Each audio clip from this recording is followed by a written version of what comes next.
Here I have Lenovo Legion, and today I'm going to show you how to change system language on this device.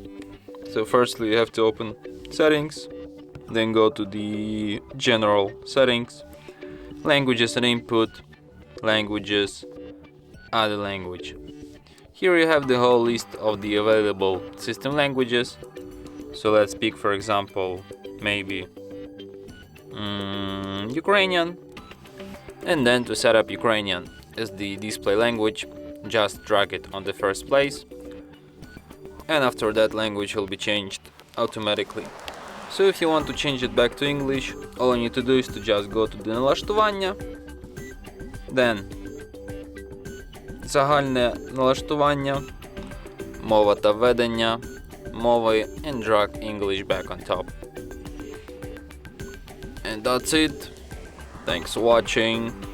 If you find this tutorial useful, don't forget to hit that like button and subscribe to our channel.